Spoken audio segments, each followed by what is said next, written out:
har bayan gidan waya ni da kuke da haka ko na ce ina biyan ku na ce ina biyan ku ba sai kun kira ni ku yi min ture ba ni na ce ina biyan ku ana ga wani ma ba abu in gidan wahala waya ta ma bane cin bashin ba ku in gidan wallahi waya na ce bane ina biyan ka ku daga saurara yanzu ka ji shikenan zan biya ku na ce zan biya ku an jima ina samu kuɗi zan biya ku dakata ka ji ma dakata okay to shikenan ina ji don Allah to isa wuri ka faɗa magana ka a canya min da kati haba dan fulani mi da kake da gaggawa wai ai ba kai ka kira mu ba mu muka kira ka da haka ya kamata ka tsaya ka ji abin da za mu tambayan ka awo haka ne to ina jin ka faɗi maganan ka ina jin ka sosai dama tambayar ita ce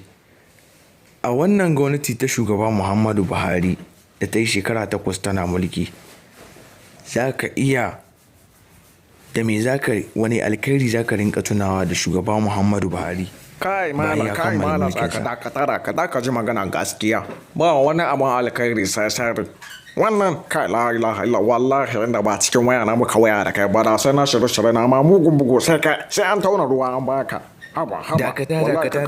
na kama irin wannan magana lallai dan fulani ka cika rikici yanzu idan aka ce maka wannan kiran da aka yi a kusa da Buhari aka yi shi kuma yana jin maganganun ka me za ka ce to ya ji maganganu na halan aljanu gare halan ibilisi na haba da Allah wai ka shin ko dan yahu ne kake ko dan shan jini don Allah ka kira ni kada mu wasu maganganu to in Buhari yana kusa da shi ka bashi mana ka bashi waya ku magana da shi ai da ma jarbawa ce aka yi ma kuma baka ci wannan jarbawa ba yanzu ga Buhari bari yayi magana ka ji shi yawa ranka shi da bismillah dama ai shi mulki na mutane dama haka ya gada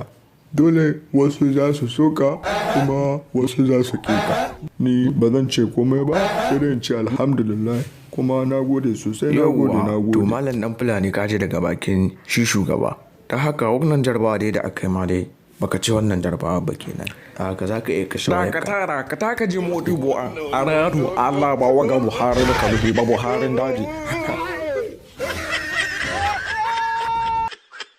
Oh my God.